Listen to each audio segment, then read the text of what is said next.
never seen once, though. Okay, here we go.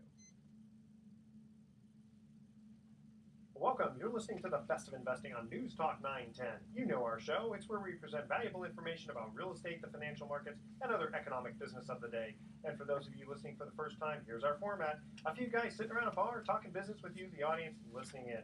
I'm your host, Edward Brown, and I'm pleased to have as my co-host Mark Hoff of Pacific Private Money, California's fastest growing private lender, and Lou Botmall of LPL Financial. And Lou Ball of LPL Financial. I should have deflex in my voice instead of inflex. Our phone number is 888-912-1190. Write that number down, 888-912-1190, because you're going to use that number to answer the trivia questions for 3 vacations given away during each commercial break. That's right, we're giving away 9 vacations during this show. The vacations are sponsored by Lighthouse Resort and Marina, located 1 hour northeast of San Francisco, and the vacations are free. Their only request, a $75 cleaning fee to cover housekeeping expenses. Their website is lighthouse4fun.com. You can reach them at 916-777-5511. And today's trivia theme is movies with numbers in the title. Oh, nice. Okay, you guys will get most of these, I think. Okay, some already. Our website is bestofinvesting.com. Check us out on Facebook and YouTube by typing Best of Investing Radio Show. And we are also on television, Comcast Channel 26 on Saturdays at noon and Sundays at 6 p.m. Now, today's special guest is Scott Ingels, who is a police officer, and he's going to share some helpful hints regarding identity theft. And he is actually a certified investigator with the Robert Presley Institute of Criminal Investigation with a specialty in identity theft investigations. And that sounds official. That sounds very official, yes. And for those of you who are just listening to the radio, he is a real police officer and he has a real gun. So watch your P's and Q's, boys and girls, on the show here. Okay, yes. Scott, so first question is, what is ID theft really and what constitutes ID theft?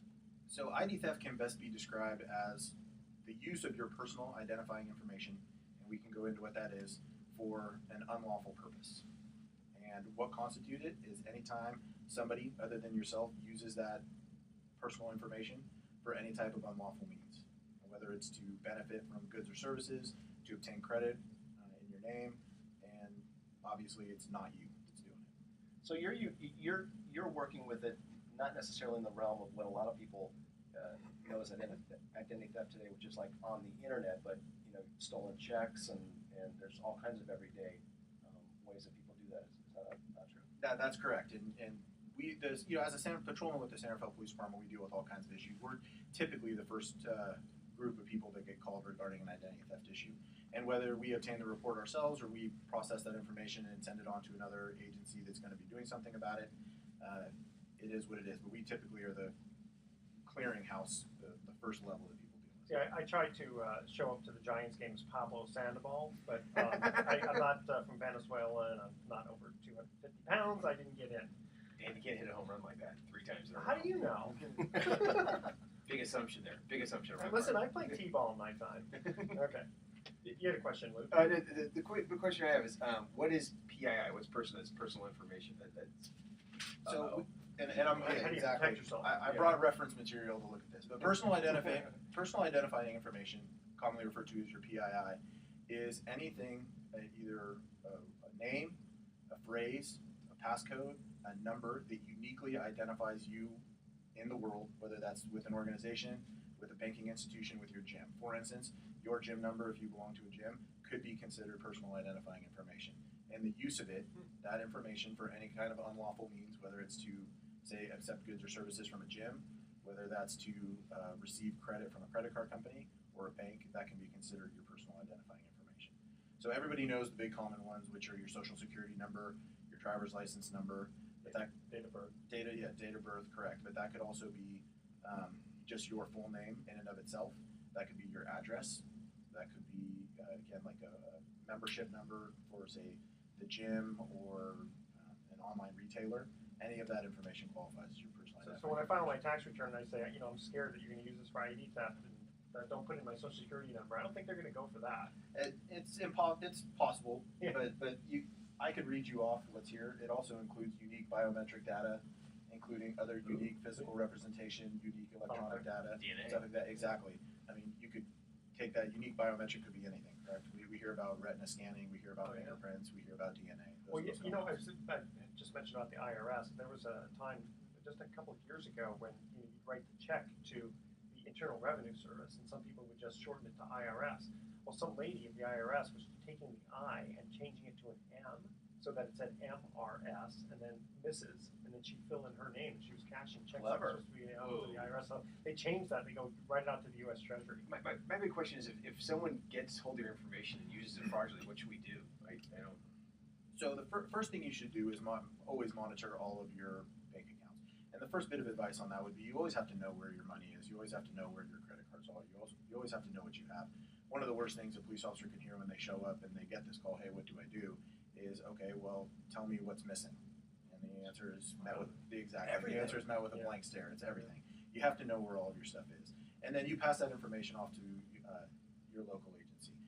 The way the penal code reads is that the local agency, wherever the victim is, the person whose personal identifying information was used, is required to at least complete a report, if that's it. Now, typically, your information is not going to be used in your local jurisdiction.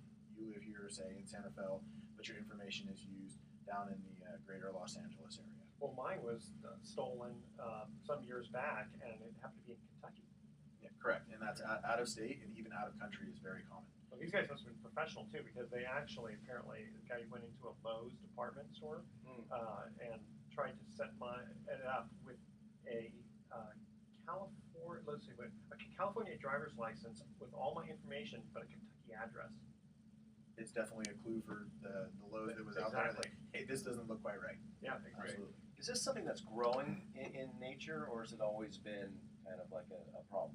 It's since the beginning of time, I believe, people have been trying to get away with, say there's somebody else or get away with it. In the digital age where so much information is transmitted over digital media, there's definitely an increase. I've been a law enforcement officer for 14 years, and there's been a marked increase from when I started till now. And I believe that's the prevalence of, the ability to do these transactions over the cell phone, over computer, over smartphones, and just over, wireless media. Well, you remember the movie The Man in the Iron Mask with Richard, right? They were identity theft right there. Well, it seems to me that it's with technology, it's getting easier and easier to steal one's personal information and conduct identity theft. Is that not so? And what do we need to do more so today than ever before to guard against that? So it's a fair assumption to say that the more you use it in public, right? Smartphones are a perfect example. Along with the smartphone, you used to write your check at your kitchen table or in your office when nobody was watching. Now you're conducting those same transactions in public, at a restaurant, in line at the movie theater, with all of this information that's readily available. So you want to follow the basic principles. Everything should have some sort of passcode, and it should be a difficult passcode. And then, for instance, when you're typing that passcode into your phone, you want to make sure nobody's looking over your shoulder while you're doing it, or you're not speaking out loud while you're actually typing your passcode. Well, a question for you, because I thought about this. The typical situation, you go to a restaurant, pay your bill, you give your credit card, and they walk away with it, do the transaction. What's to stop them from just taking a notepad, and now they have the front and the back? Not with all the much. information, Not much to right? stop them. Yeah. Right, correct, not much. Your diligence and watch it, you can sometimes watch the person walk away or come back with it. If anything seems out of the ordinary, make a mental note of it, and then you should always be monitoring your credit card activity. People tend to look at their credit cards or their bank statements once a month when the bills are due. Sure. And it doesn't take a long time, and actually technology has made it considerably easier to do it, is you should constantly be monitoring Or sometimes what happens, they'll call you if they see something strange. Right. Is it true that I heard this? A lot of police officers, because they're involved in this side of the business, actually use more cash in transactions. You find yourself and other police officers doing that more so than. Yeah, we all have our methods of getting it done. I think cops tend to be more paranoid than most people. Absolutely. And with that, we're going to cut to our first commercial break. Scott, stay with us. We got a few more things to talk about identity theft here. And here is our first trivia question. And again, the theme is movies with numbers in the title. What was the name of the movie that starred Cliff Robertson as John F. Kennedy regarding the boat he commanded? The first three callers with the correct answer are going to win a free 3-day, 2-night stay at the Lighthouse Resort. Their website is lighthouseforfun.com. Call 888-912-1190. That's 888-912-1190 to answer this question. What was the name of the movie that starred Cliff Robertson as John F. Kennedy regarding the boat he commanded? And obviously, this is talking about World War II. 888-912-1190. Make sure to include your name, your email address, and speak slowly and spell out your information for us one letter at a time, and we will be right back. Excellent. Yeah. You 47, you PT something or other. PT 109. Don't say no. What? 109? 109. Is it 109? Well, we're not on radio yet. Yeah. No, it- I know, but I want these guys to go. Oh. Is it ABC Well, 1, 2, 3? okay, Is it- Mark. Big questions. I was that lying. movie made before I was It's born? PT That's the bigger 10. question. Yeah, probably. Who's John F. Yeah, Kennedy? Yeah. yeah, exactly. Have Now, fun? what are you guys doing about the massage parlors down there? I was driving down 2nd Street the other day. I couldn't believe how many massage parlors are down there. You know what? He's been wanting to get a massage for so long. No, He's getting in. I drove by. It's like it's What right. You makes you get. think that's not a legitimate operation? Yeah. I don't know, but I'm just saying. Like Good point. I used to work at the Tenderloin. We used to see them all over the place. I'm like, I go down, what is it, D Street, and I hang a left. There's like a couple. I go down, I'm like, there's one there. I go, how could there be so many of these things? There are lots. It's an open case. No, they do stings from time to time. You know, looking for it based on complaints that come in, stuff like that. But it's an ongoing process. Some are some are legitimate, some are not. Some are a little bit of both. So Well, you know, it's funny. it's probably the little bit of both. That's I what have I a building in Berkeley, and they said it was a legitimate massage place. Apparently it was. She was there for 5 years. It really was, even though she had a red light and she'd have people coming in at nighttime. Apparently it was legitimate. I yeah, know. right. Shit. No, Even though they had a red light. And, No, serious? Yeah, I sure. you think the telltale open neon sign at. the opening, yeah. 3:30 Well, that in was the the complaint that the other tenants in there, because they live. And that the name was Happy Endings. You know? Yeah. Nothing gave you a clue. You know. God. I'm always laughing because I'm uncomfortable. No, it was called Love You Long Time. Having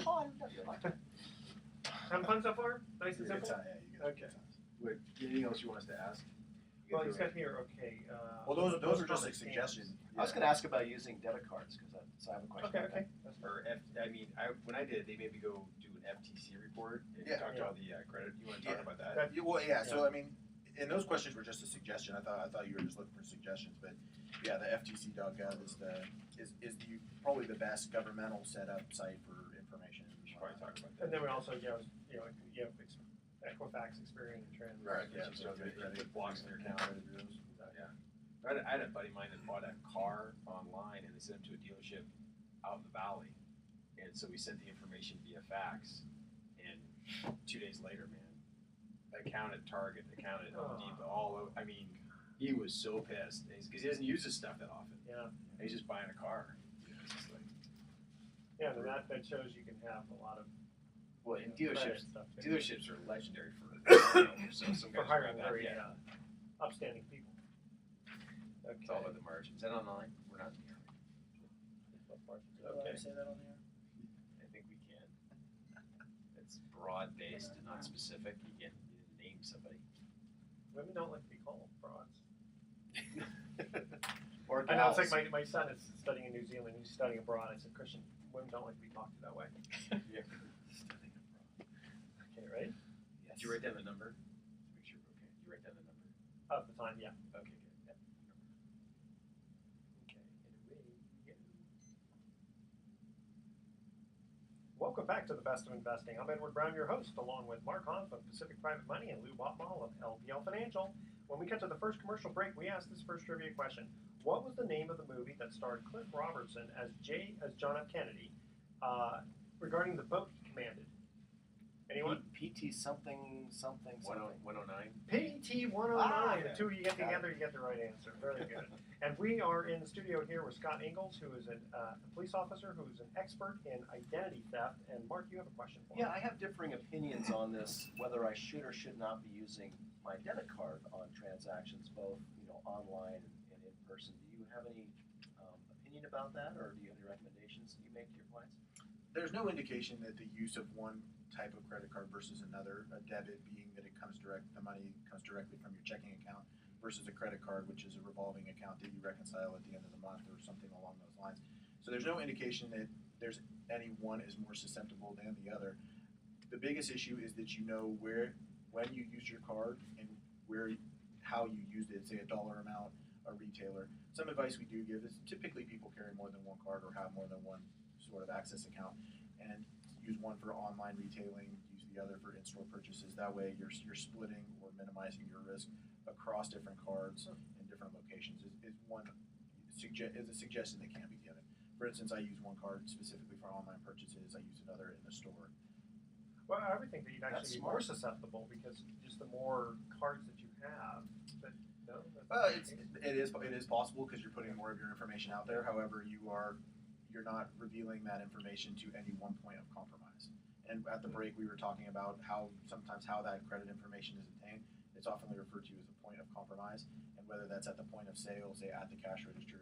I believe you mentioned when you're at a restaurant, you pass your card over, and they swipe it twice, or they're using a skimmer in their hand to accept your information there.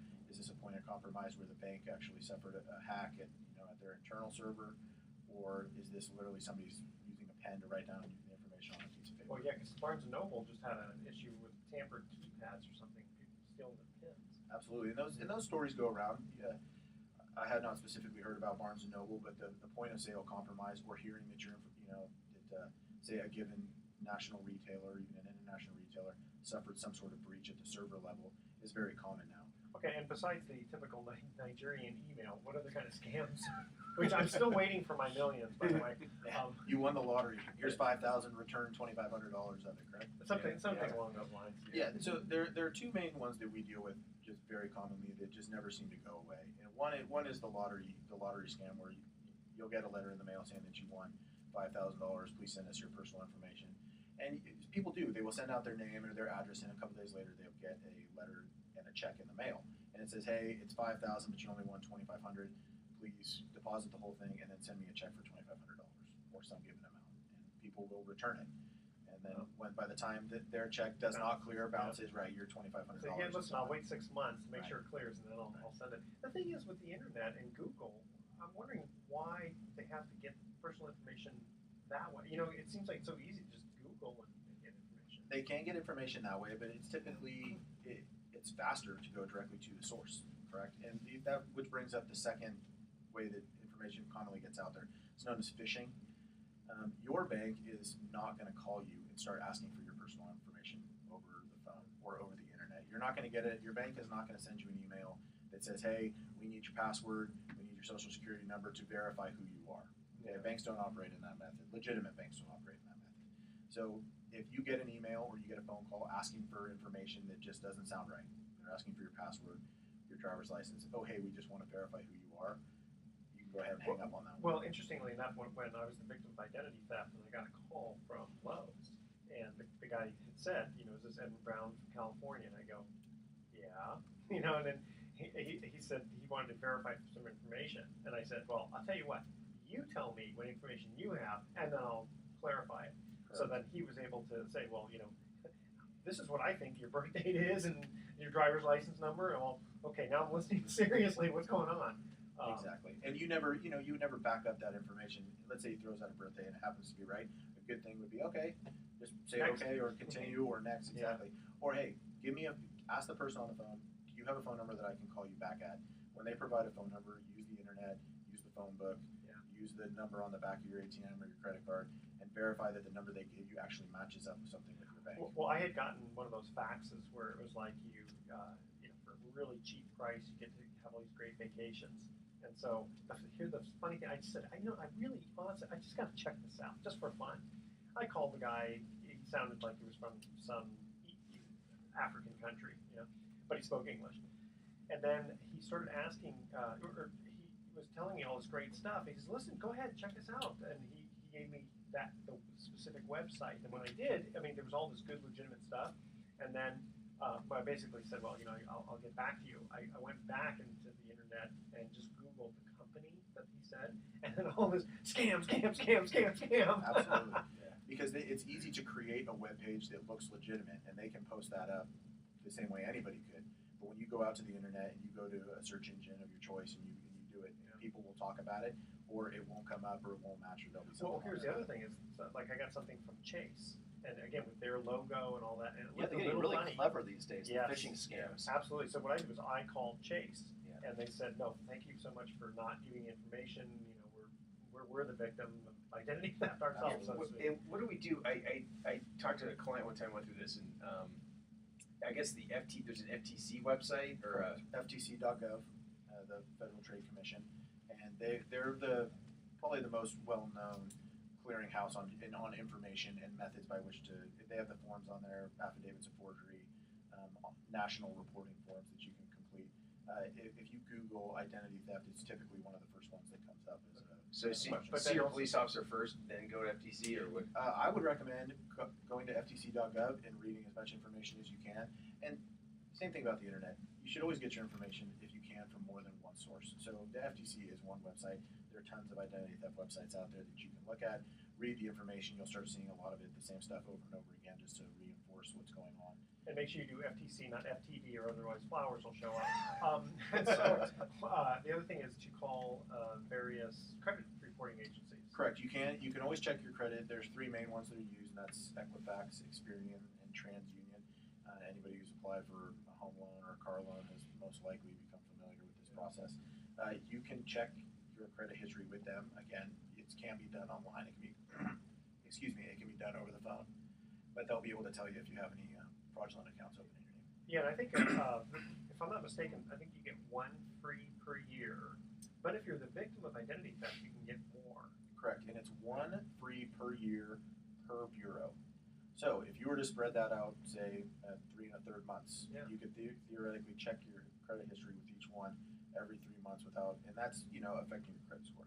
And if you were to ask people what does affect your credit score, you're going to get a million different answers about how it actually. Well, that one won't affect it, right? That's not a hard pull. And I think that Right. depends on who it depends on who you talk to. So when I give advice to people that come talk to me, I say, hey, this is the way it's been explained to me in the trainings that I've been to is if you do one every 3 months and spread them out between each credit bureau, you should be good. Well, especially if it's. I could rely on your guys' expertise on that to know whether or not it hits your credit score. Well, I would think. I don't think it does because you're the one checking on your own. You're not, let's say, A car third party, dealership. yeah. Third party trying to say we're trying to extend credit. So I don't think that part does. And then, see, when I was a victim, I think what they did was they automatically put a 90-day fraud alert, which effectively said it won't allow any new credit unless they call my cell phone. Correct. Which is really smart. Correct. And then that 90 days can be extended for several years with typically written authorization, and they'll direct you through how to do that. And could you talk also about children, identity theft regarding children, like with their social security numbers? I heard there's a big scam going on with prisoners doing it. It comes up from time to time. Children typically make, for somebody doing the identity theft for a suspect, children presents a unique opportunity, and that is the child has a clean background to begin with because there's nothing ever going on there. And then what parent goes out and checks for their children's credit history? Yeah, so for years it So might it not can get go unnoticed. Babies are us, man. That's where. Yeah, really. Loading up on blankets. So that type of activity or that type of behavior can go on for extended period of time without anybody knowing about it. Any other thoughts, wisdom you want to share with us? Always. Idea? One of the biggest things is the advice that we give that I can't impress upon people enough is that you have to know what your cards are, you have to know your numbers, you have to know where your money is. Okay? Make sure you take the time to know it and look online and actually monitor it. The worst thing ever, and I had one victim who I told her, I said, hey, you've been paying this guy's cable bill for 3 months. And she's like, okay, sounds good. She never checked her credit card for that rotating cable bill. Get a call about a year later, she's like, I'm still paying this guy's cable bill. I said, yes, I told you were paying his cable bill. You have to call your company and make sure that you are no longer paying for that address or however. And it was just somebody else who moved into the house, plugged their TV in, and there it goes. Life's But good. you got to know. You can't just open the bill anymore and just let it go. And You that, have to look at that it. actually wasn't identity theft. She just never stopped paying on the bill. She never. Yeah, he didn't claim anything. He just got the benefit of it. Scott, thank you very much for joining us in the studio here and giving us great thoughts for identity theft. We're going to cut to our second commercial break, and again, the trivia theme is movies with numbers in the title. Here it is. This recent movie starred superheroes, one of which turned invisible, and one included a guy who looked like a rock. The first 3 callers with the correct answer win a free 3-day, 2-night stay at the Lighthouse Resort. Their website, again, is lighthouseforfun.com. Call 888-912-1190. That's 912-1190 to answer this question. This recent movie starred superheroes, one of which turned invisible and included another person who looked like a big rock. Call 888-912-1190. Make sure to include your name, email address, and remember to please speak slowly and spell out your email for us one letter at a time, and we'll be right back. Excellent.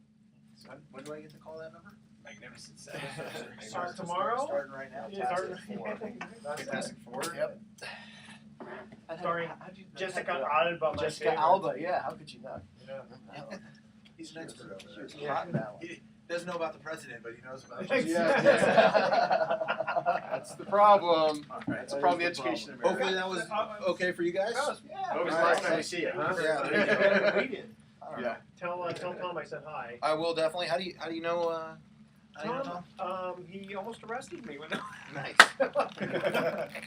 Actually, we know each other. We have a mutual friend, and we both go to Baywood Church. Oh, okay. Yeah. Good deal. All right, guys. Tell Tom Thank you I very said much. hi. Thank you. I will definitely. And then tomorrow at So 1, tomorrow right? at 1, you'll hear the audio version, and then if you can edit it fast enough, then it'll be on TV the following week. Saturday at noon and Sunday at 6 p.m. And then were you joking about that it goes to Margot, or were you being serious? Okay. Yeah. What's that? I'm joking. Okay. All right. I'm Well, no, I absolutely just- joking. Unless you want to. One thing bosses hate worse than getting in trouble is not knowing about it before it Oh, gets I'm there. So. absolutely Yeah. joking. All right. Yeah. All right, guys. All right. Thank Thanks you again. very much. All right. Oh gosh. Okay. Slap out of it. I should have tried to grab my. I can't even remember the name of the little thing that comes in a red bottle that you shoot the liquid crack. Fire energy. That's it. You can have you move this way just a little bit, or will you be too uncomfortable? No, I can do that. Which way? Actually, you guys I can, just- you can move around now that it's not here. Move which way again? Hair my way. Good. I didn't want to be Is there any other uncomfortable. questions? I'm just John? trying to get a straight shot. Ah, all right. Thank you. A straight shot of Edward, correct? Yeah, Yeah. and less straight shot of my bald spot. Yeah. I didn't think you'd appreciate Listen, it. yeah, it's a straight shot of this though. I can't believe Pablo Sandoval had those 3 home runs. So you know Tom. Especially where they were. Tom He's Sedito. a great guy. Last I met 5 him in games, film and drug Giants 30, court. He's a opponents well-respected. 4. Is he really? Yeah, no, it's, Yeah, he's Outscored really- 30-4, 1 error in those 5 games. it's, I mean, You can't play better baseball than that. That's what's scary. Is that, do they stop now or do they stop the game after? I mean, you got Bulbasaur and Kane coming. Yeah. Bulbasaur's usually a game changer. It's the guy who killed every slump they had. But all the, I mean, think of the bunt last night. The bunt was the just- double off the bag. Well, the play of the game was the fact that they waived Prince Fielder in there. Yeah, And that every guy- single show said that was the biggest bonehead play for that third base coach Well, to yeah. wave him in. That the whole game would have been different if not for that. Yeah, but also if you look at his slide, It was an why awful is he slide. sliding I into know. the field? I mean, Yeah. you see where Posey is. First of all, putt first is probably hard for him, but he should have slid away and still. Yeah, no, he's it- like, well, slid away and get your hand on it. Someone said, I forget, it was on the radio. They're like, the guy, the announcer for the Giants, who's the guy? Miller. Kruk was like, he was gonna take Posey out. Well, I was going to say That's that's what they said was in his yeah. eyes. That he goes, I'm coming around. I'm gonna take Posey out, and Posey got out of the way. Then he kind of misjudged his slide. He goes, Posey kind of threw him off because they ever thought Posey would be like this. And Yeah. Posey didn't do that because he learned Yeah, you don't do that. that's So big. And it was a good call because he did just barely get him. Oh yeah. 5'11", 275 pounds is his listed weight. Yeah. Oh, That he's is more- freaking Yeah. huge. He's more 275. Oh man, Yeah. No, he never should have been waived. Yeah. Because they would have had guys on second, third with no outs instead of a guy. but Was that the first out? yeah, it was the first out. And but Leland says, he goes, no one's been hitting on our team. You take advantage. And he goes, if he had made it, it would have been the best call ever. Right. Yeah. Well, so I mean, he's not Sure. Angel Pagan. He doesn't run Yeah. that fast. No. But it was close play though. So that ball was ricocheting off the outfield. So And why was Scooter running?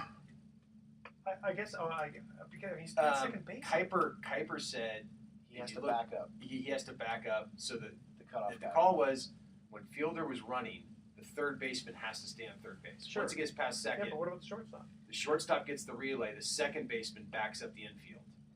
Oh, so it overthrew. He overthrew the Brandon cutoff Crawford. man. Crawford, Yeah. that's what happened. Wow. So some people called it Jeter-esque, a Jeter-esque move. So, but they You know, said Jeremy Giambi still goes down in history. Oh, Stupidest base running. running across, yeah. Yeah. Yeah. Okay, email time? Yep. And I have a quick promotional thing for Hornblower here. Ready? Yes. Ready, Teddy? Letter Letter rip Captain. Letter happen, Captain. Letter happen, Captain. Let it happen, Captain. I'll get that right one of these days. Yeah, okay. Okay.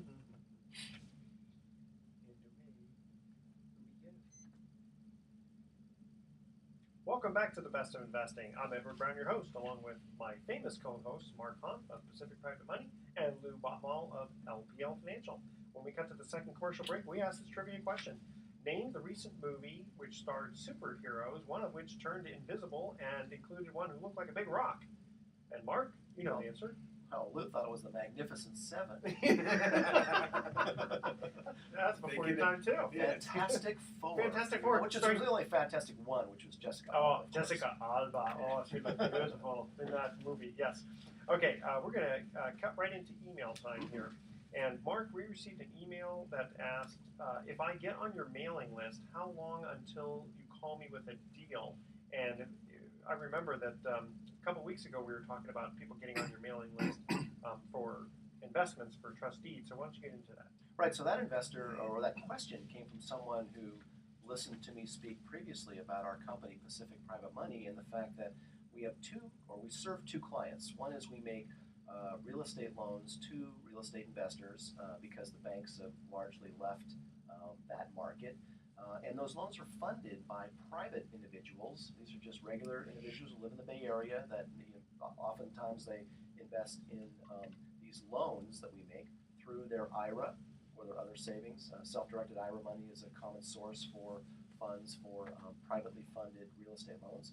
And so we were talking on one of the shows about how people can get on our distribution list of funding opportunities, as we call it, so that they can see what kind of loans we're doing and make a determination of whether or not they're interested in potentially investing some of their hard-earned savings in one of those notes. And the reason why they would consider doing that is because we pay our investors between 8 and 10% interest, annualized interest pretty good on their market. savings. Well, it is. We're talking about a zero interest rate environment, and where there's just nothing to be made in savings. And yeah, stocks can be great, and there are other obviously, very liquid, traded investments, and Lou, of course, is in that industry and knows of several. We've talked about those in past shows, but if you're looking at having a diversified portfolio of investments, and if you're looking for opportunities to invest or to boost the yield that you earn overall in your investment portfolio, one excellent way of doing that is to consider what is referred to as trust deed investments, or also called private lending, funding a loan that is a bank-like loan secured by real estate with title insurance and hazard insurance and all the same kinds of security provisions that you would find in a bank loan. And this is a great way for individuals to participate in the financing world and earn high interest. Yeah, clients basically get to be the bank. So right. So when people call my office or send me an email or go to our website and subscribe to get on, the question often is well, when am I going to start receiving opportunities? And that's actually kind of the good news, bad news of the business. The good news is that you can make great returns using your savings. The not so great news is that you and a lot of other people are starting to notice this opportunity, particularly because savings rates are so crappy right now. you get some competition. Right. So sometimes people will call me, and it might be a while before I can send you something. So my recommendation to people who are new to our company, they might not be new to private lending. They may have done this before, but they're new to our company. Is the squeaky wheel gets the grease. It really does. You laugh, but it's Did you funny. just make up that term? But is this car talk? I have lenders that call me literally if not once a week, sometimes twice a week, saying, "Hey, I'm sitting on this money. What do you got? you Yeah, but have part of anything it good too that you're is underwriting. it depends on what interest rate they demand. I mean, some clients are still living 5 to 10 years ago when interest rates were higher and saying, "Don't show me anything until it's 12%." Well, long-time private lenders, those of you out there listening who invested in a private loan before may recall, hey, I got 11, 12% on my money. That was great. Well, it was great when interest rates were, 6, 8%, but now interest rates are not. They're much, much lower than that. So the demand for capital right now is still strong, but I'm getting more and more requests from really strong borrowers who don't want to pay double-digit rates for the money they borrow from us. They want a note rate of, say, 9. So if they get a note rate of 9, and we're paying our investor 8, but it's still a well-secured loan and a good borrower, that's a great return. So that is true. So if you have money and you've invested in trust deeds before, and you're looking at maybe getting back into it again, keep in mind that we're generally not seeing 11 and 12% returns, but we're certainly seeing note rates of 9 and 10%. Let me ask you a question. What would happen if some listener out there called you and said, I want to get my money working right away, and I'm willing to take, let's say, 6%? Do you think that you'd be able to provide a loan? This week, for example, I'm working on 3 loan applications that are very, very low loan to value, below 50% loan to value. I don't see a lot of loan requests like that. And they're, I think I'm working on 3 of them right now, and all 3 of them are nice properties, decent properties, and they don't want to pay more than 8%. So my struggle is I don't have enough lenders who will actually make their money available at, say, 6 or 7, because I need to service that loan. So if I make a note for 8%, I can't pay my investor 8%. Otherwise, I don't. Otherwise, you're in this for your health and not Right, to make yeah. profit. Where are those properties located? Well, one is a nicely remodeled commercial office building in Oakland. There's another luxury condo, as it's called. It's really just a really nice condo in Benicia on the water with nice views. And some people are a little bit skittish on condo loans, and there's various reasons why, which I'm not going to get into that boring detail now. But and the third one I can't remember for the moment, but I do remember there was a request for a single-digit rate. So Okay, but how do people get a hold of you if they're interested in this? well, go to my website, which is pacificprivateinvestments.com, and that's investments plural, and that's our lender website. We also have a website for borrowers interested in information about how to borrow money, and that's pacificprivatemoney.com. But if they go to pacificprivateinvestments.com, there's information about trustee investing. Of course, all of my contact information, phone number, picture, bio, examples of properties we fund. It's all there. Okay, you Very always go to transparent. bestifinvesting.com. That too. Lou, we have an email that we received for you that says, "Why do bond prices drop when interest rates rise?" That's a great question. That always confused me. Bonds, whoever learns about bonds in business school or even investing class, they always go, well, bonds have an inverse relationship to everything else. When other things are going up, it goes down, and vice versa. But let me explain it kind of in a simplistic manner. That is that bonds are a popularity contest. Like Mark was just talking about the difference about, interest rates in your business and, difference between 10 or 8 or 6%. Realistically, that's what's happening with bonds. So right now, there could be bonds out there that are paying, let's say, 3.5 or 4% in this environment. It could be a corporate bond with a very reputable company, call them an S&P 500 or even a Dow 30 company. And then all of a sudden, interest rates change. Again, not forecasted to occur until 2015, according to the Fed, on the Treasury side. But on the corporate side, let's say bond interest rates start going to 5.5 or 6%. Well, at that point, what occurs is the people holding the current paper at 3.5% are faced with new bonds that pay a higher interest rate. So your bonds are now worth as much as those bonds. It's the same company. Really? No. It's the same company, same financials, higher interest rate. And everyone's like, oh.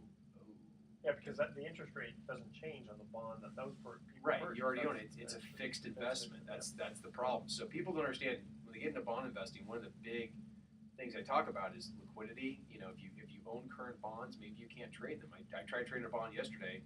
It has a 30-day call provision on it. What's a 30-day call provision? Well, in any 30-day period, this company can pull the bond in and pay it off. With that, it never trades at par value. It always trades at a discount because it could get called. So there's certain things that can affect bonds, and interest rates being the main characteristic where people go, gee, if I get a higher interest rate today, my low-yielding, low-paying bond isn't worth as much money. That's how it affects bond funds. Bond funds can hold stuff that's very short, under a year, or can hold stuff that goes out 7 to 15 years. Well, if bond interest rates change today and start going up, that affects the value of the bonds in the current portfolio. That's why the bond fund will go down. Well, yeah, it depends also how much money gets poured in to, interest rates go up, new money comes in, Right. buys higher priced bond or higher interest rate Interest rate bonds, yes. Yeah. Yeah. And then all of a sudden you're sitting there swimming in I always tell people there's 3 homes that are exactly the same and they're all rented to 3 different people. What drives the value of those homes? Chances are who they're rented to. Are they rented to government employees, a bunch of college kids, or some people that pay the rent late every month? Well, those homes aren't worth the same thing based on the tenants.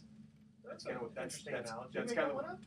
made that one up. That's kind of a way to look at bond investing. I tell it to people in the Bay Area about bond investing because they get it, because everyone understands real estate so well. I'm like, It's the same thing about commercial property. You have 3 identical office buildings, and you've got tenants in there, and one tenant's paying $1 a square foot, and then the one next door they're paying 50 cents a square foot. You can't sell those buildings for the same price. Absolutely not, especially if long-term leases tied up. Yep, the Rent- value is based on the rental income. Yeah, rent control kills that market. Okay, So, well, I'm yeah. sure listeners are going to have a lot more questions about bonds. So how would they get a hold of you? Best way might be to phone me, which is 415-256-8970. Again, 256-8970. Email me, Lewis, LOUIS.Batmale, BATMALE @LPL.com.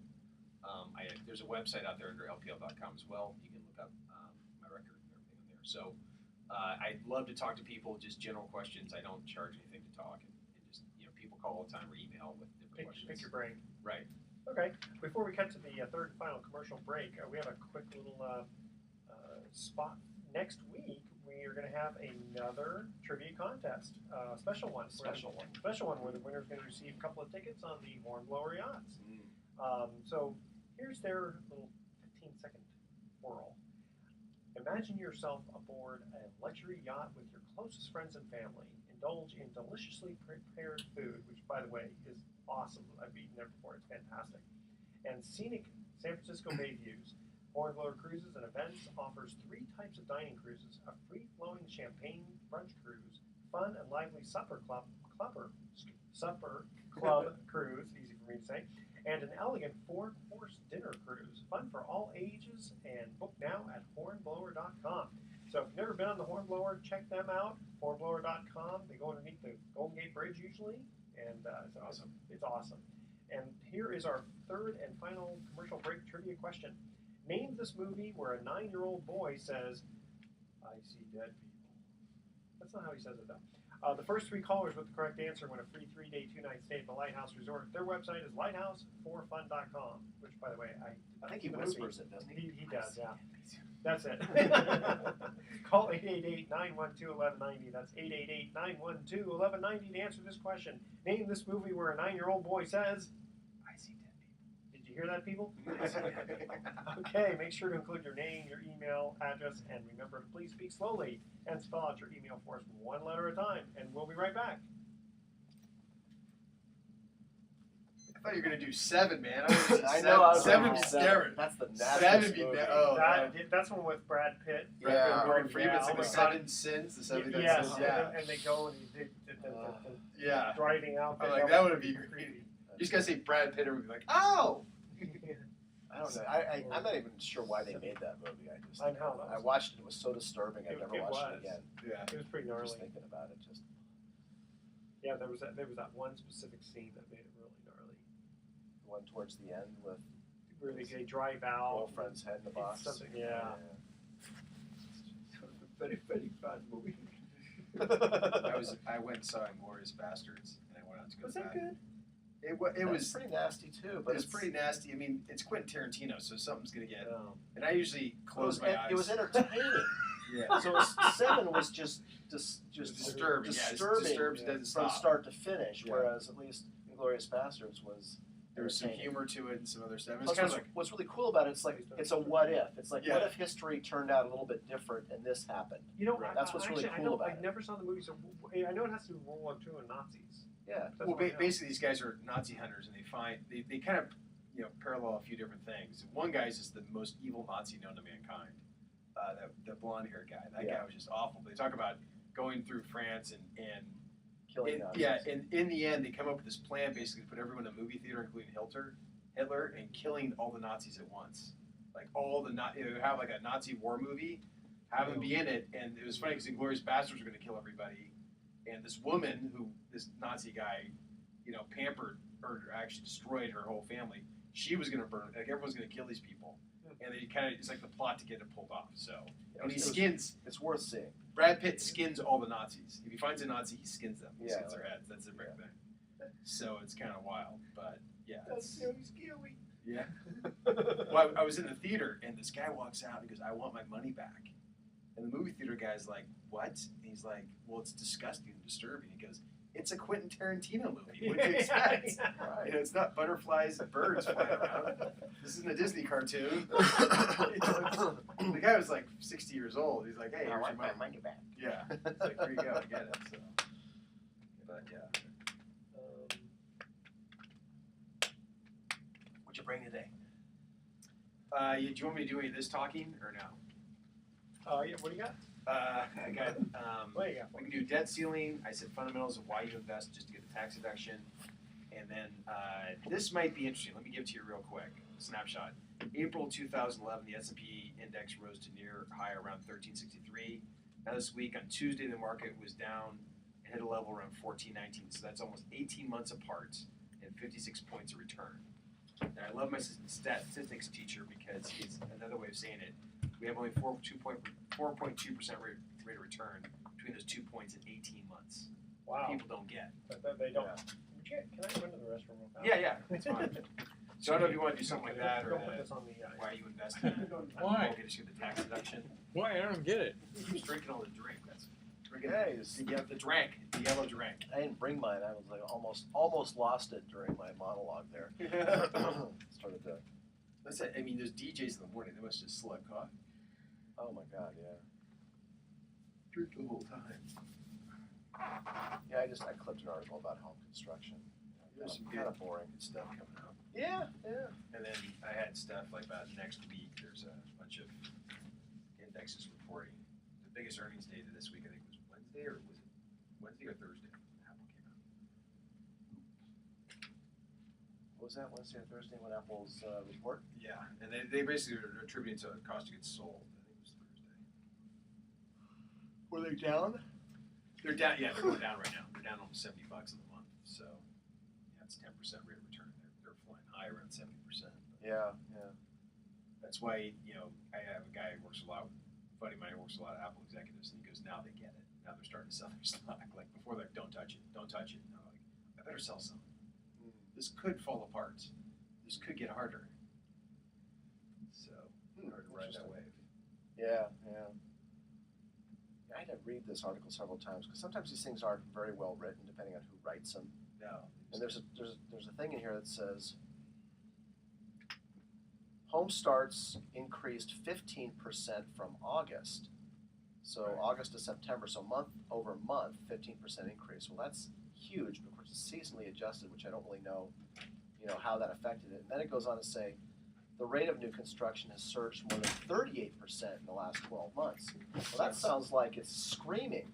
But then it says we're at an annual rate of 872,000 units, which is down from the average of 1.5 million and down from the high of 2 million in 2007. Yeah, exactly. So we're at 30% of where we were in 2007, yet it's up 38% over the last 12 months. So you look at all these going, is that good? Is it bad? Is it yeehaw? Is it Measuring no month big over deal? month.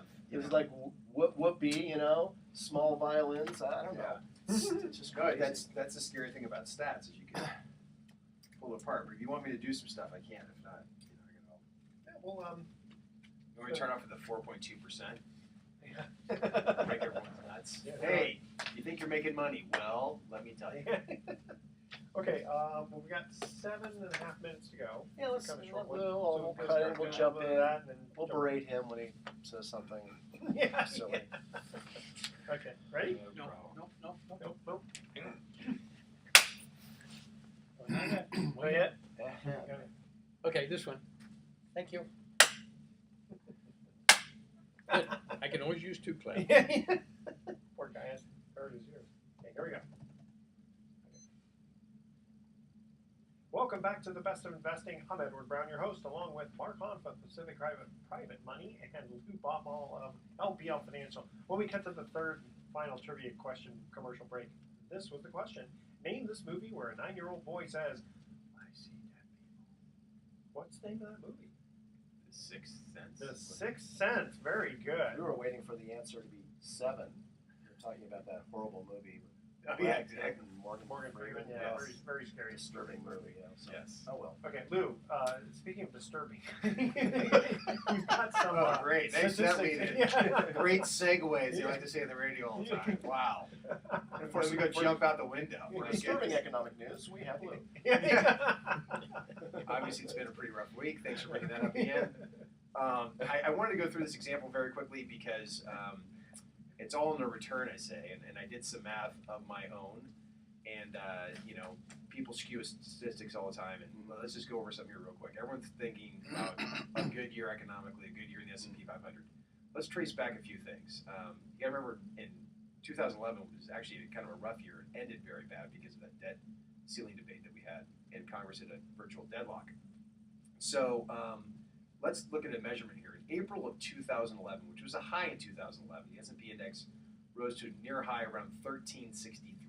All right, so when I did this math this week on Tuesday, the market was down and hit a level around 1419. I think today was around 1415 when I came up here at the end of business. So right around the same level. So that's almost 18 months apart and 56 points of return on the S&P 500. It's just one index out of many. And I love my stats teacher because they always say there's devil in the details. Because the other way to say it, the 4.2% rate of return, what's that really mean? Because a lot of people are out there. 4.2 divided by 18 months, or actually divided by 1.5 is 2.8%. Yes, well, everyone's jumping up and down saying we've seen a 12, 14, 16% rate of return this year, right? This On year. the- This yeah, exactly. year, So that's how the statistics get skewed a little bit. Who invests on a calendar year? Nobody. Right. That's just the measurement everyone Well, if uses. you took, March 13th of, they specifically pick a specific date to say which ones they want the best, right? Kind of like baseball stats where they say, well, in the last 13 games he's hitting 13 350, games, yeah. But, what's he done this year? Well, the show's named The Best of Investing, and Lou, this isn't the best investing idea, so let's talk about it real quick. And I did another parallel there. Everyone knows about bank investing, right? Not investing in banks, but if you leave your money in a banking institution. So let's say you take $1,000 and invest $1,000 a year, okay, for a 10-year period. Right. Start with a very low interest rate, maybe 1% in the bank, right? At the end of 10 years, with those investments, you'd have $11,671. Correct. You earn about $671 in interest and compounding over that time frame. Yep. Right? Okay. So now let's take the same example because everyone's talking about a very low return for the market over the next, possible 3 to 5 years with all the problems of paying down our debt. And let's use 4.2%. Wonder where I got that number. And at the end of 10 years, you'd have $14,136. 3,136 was compounding. So you see the difference of just earning a little bit more and what this does over time. And this is what really the factor of dividends plays in, because dividends, on average, the S&P 500 pay about 1.6, 1.8% depending when you buy the index. So that's if you get 4.2%, you get another 1.8 of dividends. It's about 6. That takes these numbers and expands them Okay, so that's exponentially. on top of it. Right, it's on top of it. Yeah. That's So I mean, That's good. even if you're getting 5%, it's a lot of rate of return compared to what you could do with your money otherwise. That's my point. So you still should invest. That's all. Okay. I like that, and, especially for dividends. One Yes. more reason to consider strongly in your investment portfolio trust deed secured notes Yeah.